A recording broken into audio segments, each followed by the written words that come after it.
Hello po, good morning po sa inyong lahat and welcome back sa aking YouTube channel.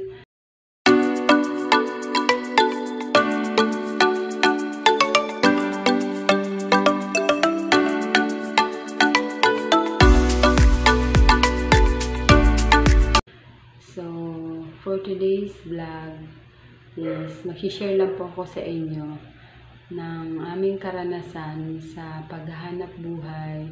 Bakit po namin kailangang i-give up yung pwesto namin ng gulayan dito po sa Quezon City. So, para po sa inyong kaalaman kung bakit kailangan namin mag-give up ng pwesto dito sa Quezon City, kasi po as unang-una nalugi po kami sa aming financial. Tapos pangalawa is dumating po yung time na sobrang tumal ng pandemic. So alam naman po natin na sobrang nagtitipid yung mga tao nitong pandemic, at saka nagkaroon sila ng alam mo yun, yung curfew, kung hanggang anong oras na lang sila pwedeng mamili ng kanilang mga pagkain, lalo na sa gulay, kahit anong klase pagkain, meron silang oras kung hanggang anong oras na lang sila pwedeng bumili. So nung time na yun kasi nagkaroon kami ng tumal. Actually, hindi lang kami nakaranas ng tumal nung time ng pandemic.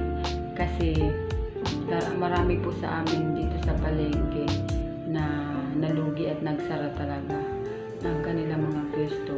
Lalo na po at nangungupahan lang kami. So, nung time ng pandemic, sobrang hirap din po bilang isang manininda na umabot ka sa point na sobrang tumal at saka sobrang tipid ng tao. Yung dumating sa point talaga na yung mga namimili minsan sa loob ng isang araw, isang beses na lang sila mamili, tapos pagkakasyahin na lang nila sa kanilang pagluluto yung pinamili nila kasi maraming nawalan ng trabaho. Tapos yung iba naman umaasa na lang sa ayuda, maraming nagutom. So, tumumal talaga yung bentahan namin. So, inabot kami ng ilang buwan bago kami nag-decide mag-asawa na isurrender namin yung pwesto na yun. Kasi 4 years na kami dito sa Quezon City na nagtitinda ng mga gulay at saka itlog, and then may konting grocery. So, sa loob ng 4 years na yun, iba't ibang pagsubok na rin yung pinagdaanan namin. Pero nagpapasalamat din po ako na bago namin sinurrender yung pwesto na yun ng gulayan is siyempre nakapagpundar kami ng mga gamit, nakuha namin ulit yung lote namin sa probinsya, which is matagal na po namin nag-give up yun, pero salamat sa Lord kasi nakuha ko po siya ulit and patuloy na hinuhulugan. At saka yung pinaka-importante sa lahat, yung nakapundar kami ng sarili naming sasakyan na kung saan yun yung pinag-uumpisahan namin ngayon na panghanap buhay, kung saan ay yung aking asawa nagsi-service siya sa papuntang Balintawa kung sino yung mga nangangailangan ng service ng dito yung pamimili. Yun. So, pumunta siya dyan sa palengke, lumalabas siya dyan sa palengke para alukin ng mga service yung mga namimili. Katulad ng mga namimili ng itlog sa blooming tree. So, meron siyang mga customer na ganun. So, i-share ko lang din po kung bakit kailangan din namin i-give up yung pwesto. Unang-una, dumating kasi sa point na siyempre, patong-patong na yung mga bayarin namin. Sa tumal, hindi na namin napansin na yung naiipon kong pera nung quarantine. Alam niyo po ba, sa totoo lang, nakaipon kami ng pera nung quarantine kung saan yung mga tao ay hindi sila pwedeng lumayo ng pamimili. Kung halimbawa, kapag ikaw ay nakatira sa isang barangay at kung saan yung palengke mo, dapat doon ka lang pwedeng mamili. Hindi ka pwedeng mamili kung saan palengke. So, dahil yung mga namimili sa amin ng quarantine ay para silang lagi nagmamadali. So, yun, doon kami nakaipon ng aming pera, kung saan doon din kami nakaipon na pambili namin ng sasakyan nung quarantine. Mas mabenta siya nung quarantine kesa nung nawala na yung quarantine, tapos tinanggal na yung MC, yung quarantine tinanggal na, tapos ginawa ng malaya yung tao. So yung mga tao natuto ulit pumunta ng mall, ng iba't ibang palengke, parang gumala sila ulit. Kaya nagkataon na yung mga tao parang sabik na kumain sa mga food chain, ganyan. Sabik silang kumain sa ganun kasi matagal silang na-stuck sa bahay ilang buwan. So, simula nung nawala yung quarantine, doon na nag-umpisa yung tumal ng aming tindahan. Hanggang sa yung naipon namin na pera ng quarantine days ay parang unti-unti ko siyang nahugot. Tapos unti-unti ko siyang inabono sa pamimili ng gulay namin. So, hindi ko napansin, sa unti-unti na yung napaghugot nung naipon namin na yun, hindi ko napansin, naubos na siya. Tapos, syempre, yung mga bayarin, yung tubig, yung ilaw, yung pwesto, at saka yung katulong namin sa pagtitinda. So, yun, nagpatong-patong na yung isipin namin. Hanggang sa hindi na nakayanan siya. So, ang ginawa namin, ilang beses kami nag-isip mag-asawa, ilang beses kami nag-decide, nagtanungan kami. Sabi niya, i-surrender na natin to. Sabi niya ganyan. Kasi hindi na kaya. Sabi niya ganyan. Pero parang pinilit pa rin namin na ilaban. Mga ilang linggo, sabi niya, try natin na mag-iba ng paninda, yung hindi matumal. So, ganun ang ginawa namin. Lumaban pa rin kami ng mga ilang linggo. Pero nung naubos na naman yung puhunan namin, kasi nga dahil sa tumal at saka dumami rin yung mga nagtitinda na, syempre yung iba nag-iisip na rin magtinda. So ang dami nagtitinda ng mga kariton, ang dami nagtitinda ng mga naglalatag dyan sa kalsada na mga hindi nagbabayad ng pwesto. So makikita mo na dyan talaga sa mga gilid-gilid. So sila lumalaban talaga sila kung gulay, mga tinda nila, mga gulay din, kahit magkakatabi, wala silang bayad na pwesto.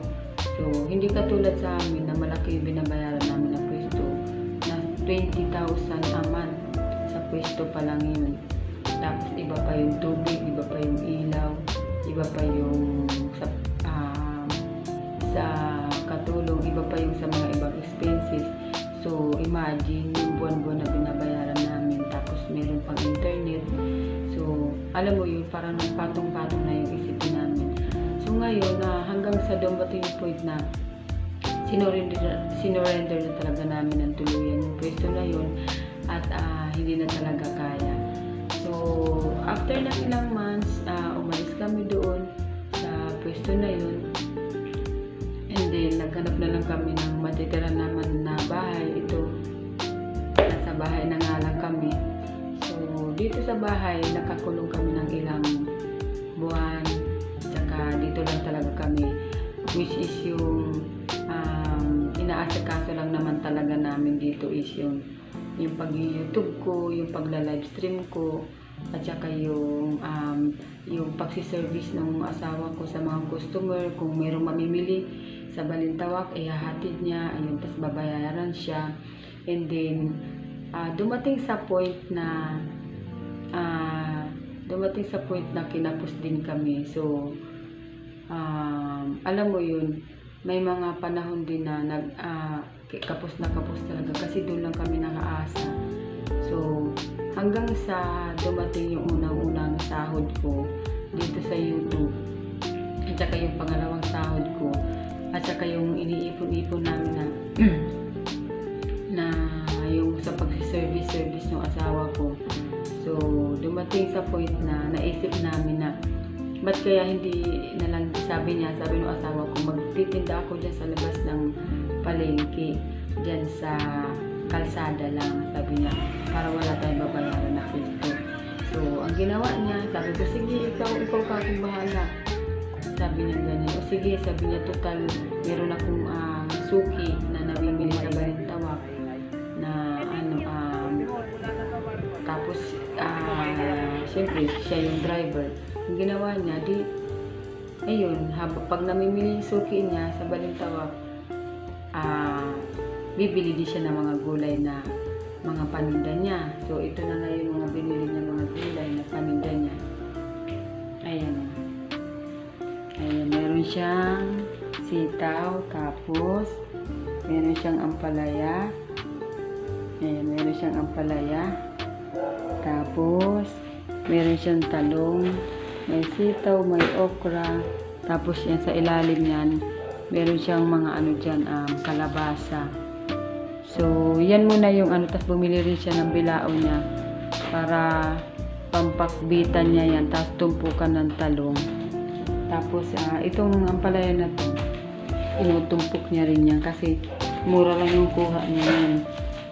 So, nag-start siya ng ang puhunan niya ay ang puhunan niya ay 2,000 pesos ang puhunan niya ng mga gulay. So, nagpapasalamat ako sa Lord kasi yung unang-unang araw niya na pagtitinda niya ngayon, sa halagang 2,000 na pinuhunan na nilabas ko doon sa sahod ko sa pag-YT is nakalabas na yung puhunan na yun. Tapos itong mga nakita nyo na to ngayon, so yan yung mga tutubuin niya na ibibenta niya kinabukasan. Kapag naibenta niya yan, ibig sabihin na yan na yung tubo, basta na ilabas na yung puhunan. So yun, sa ngayon yun yung pinag-uumpisahan namin ngayon, at saka sobrang nagpapasalamat ako dahil yung sahod ko doon sa YouTube ay napakinabangan talagang mabuti. Una-una, nakabayad ako sa tubig, sa ilaw, tapos sa bahay, sa mga ibang bayarin, kasi may mga iba pa kaming bayarin, sa wifi, syempre, nakabayad. Yun muna ang mga inuna namin. Tapos, yun, nag-decide yung asawa ko na mag-umpisa na siya ng gulay. Kunti lang, actually, kunti lang talaga yung inumpisa niya. Katulad nito, bumili siya ng ganitong sitaw. So, alam niyo po ba kung magkano yung ganitong sitaw? Magkano lang ang bili niya ng ganyan? Diba? 10 piso, isang ganyan. So, itong 10 piso na to, kapag tinali-talian niya yan, pwede niya itong mapalabas ng kahit 4 na tali, 4 na tali. Sabihin mo ng 40 pesos. Galing itong Balintawak. Ano lang to, hindi siya ganun kagandahan na sitaw, pero mura lang kasi, 10 piso lang. So, pwede mo siyang ibenta ng mura lang din. Pag tinalian mo yan, kaya mo itong talian ng hanggang 4 na tali o 5 tali sa tagsa 10. So, yan yung binibili niya. Tapos itong ampalaya naman na to, magkano lang ang isang bandil ng ampalaya na to? Ayan, magkano lang isang bandil niyan? 80 isang bandil niyan. Imagine, 80 pesos isang bandil niyan. So, ang laman niyan ay 10 kilo. So, ibig sabihin, sa 80 pesos na yun, kapag tinumpok mo yun, pwede mo siyang mapalabas ng kahit mga hanggang 200. Pwede mo siyang mapalabas ng ganun. And dito naman, dahil nandito na ako sa bahay, tapos pagka wala akong live stream, sabi niya sa akin ng asawa ko, bibili ako ng itlog. Sabi niya ganyan. Kasi meron akong suki na hinahatid niya sa Blooming Treat. So, pinahiram ko ulit siya ng another na 2,000 galing doon sa ko. So, yung 2,000 doon sa gulayan, tapos yung another na 2,000 doon sa itlog. Ayun yung itlog, Ayun yung itlog. So, ayan, may manok. Konti na lang yung nakitira doon sa itlog kasi marami na bumili. May bumibili sa amin ng 2 tray, isang tray, ganyan. Tapos nagtutumpok kami 5.20. Magkano lang, dahil mura ngayon ang itlog, kapag summer kasi, mura yung itlog. Itlog ngayon ay namumuhunan ng 85 pesos isang tray. Medium size na yan. Direct na yan sa Blooming Treat. So, ganyan. Sige, pumili tayo ng itlog, tapos i-display mo lang dyan sa bahay, dyan sa labas ng bahay. So, dyan yan naka-display tuwing umaga. Kaya ngayon, ang ginagawa namin, nag-umpisa muna kami sa ganyan. So, wala kami babayaran ng pwesto, diba? Ngayon, kung kumita man kami ng kaunti, okay lang yun, walang problema. Pero ang mahalaga dun is yung wala kang babayaran na pwesto. So, yun po yung dahilan kung bakit kailangan namin i-surrender yung pwesto dahil hindi talaga siya kakayanin. Noong una, okay naman, kaya lang pag matumal talaga at pag hindi na kaya, kailangan mo nang i-surrender kahit na hihinayang ka, diba? Maganda kasi talaga yung pwesto na yun, malaki. Kaso lang, siyempre, hindi ikaw may-ari ng pwesto, kailangan mo talaga siya magbayad. So, kaya namin napag-desisyon ng mag-asawa na i-surrender yung pwesto na yun talaga dahil hindi na kaya. Pag hindi na kaya, pwede nyo i-surrender yung bagay. And mag-isip ulit kayo ng panibago kung saan magiging successful kayo. So, sa ngayon, yan muna yung umpisa namin. Kahit maliit na puhunan, kahit na maliit na hanap buhay, basta merong pumapasok na income sa inyo araw-araw, especially ngayong quarantine, ngayong pandemic. Kasi mahalaga ngayon na may pumapasok na income sa bawat isa sa atin. Kahit pa yan ay 200 isang araw, kahit pa 300 isang araw, mahalaga pa rin na may pumapasok na income sa atin araw-araw. Okay? Kasi, siyempre, araw-araw tayong gumagastos, diba? So, mas maganda talaga yung may pumapasok na income araw-araw kahit maliit lang yan. So, yan po mga kapatid ang i-share ko lang sa inyo kung bakit kinakailangan namin i-surrender yung aming pwesto dito sa palengke. Dahil po, siyempre ayaw na namin na mangutang para lang ipambayad sa pwesto. Tapos hindi na pala kaya. Hindi na kayang i-survive yung pwesto. Kaya yun, nag-decide kami ng ganun. So, I hope na na-inspire kayo sa aming kwento kung bakit namin kailangan surrender ng pwesto at mag-survive sa ganito pamamaraan kahit na maliit yung aming pinag-uumpisahan namin ngayon na hanap buhay. At least wala kami binabayaran na pwesto at kahit konti yung pumapasok sa amin na income, okay lang yun. Ang mahalaga, merong pumapasok, diba? Kasi importante, nabubuhay natin yung ating pamilya sa magandang pamamaraan, sa magandang hanap buhay. Ayan, kahit na medyo mahirap ang kalagayan ng bawat isa ngayon, ang pinaka-importante is yung nakakapag-isip pa rin tayo kung anong hanap buhay ang pwede sa atin ngayon kahit na pandemic.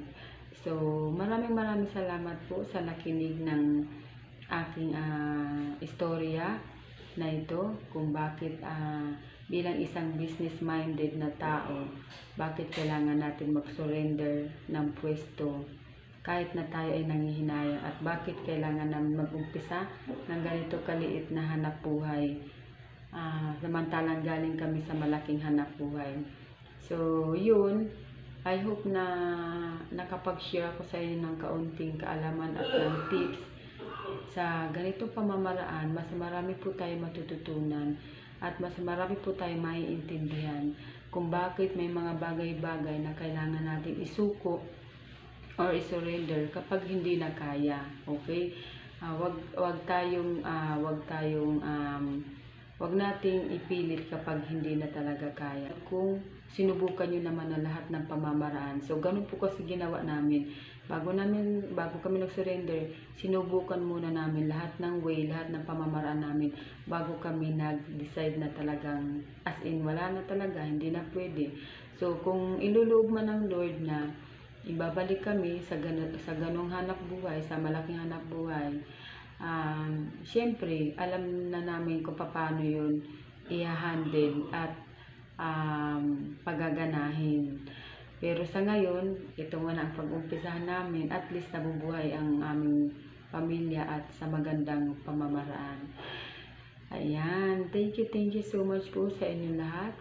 isang tips po yan sa ating mga negosyante kung bakit ngayong panahon ng pandemic ay kailangan natin mag-ipon at mag-isip ng hanap buhay. Kahit anong hanap buhay, basta malinis, maayos na pamamaraan na kumikita ka at wala kang inaapakan na tao. Yun po talaga ang pinakamaganda ngayon, kasi kahit nakakapagod ang hanap buhay at kahit mahirap ang maghanap buhay, ang importante is yung maayos ka naghahanap buhay para sa pamilya mo. Yun po talaga pinakang importante.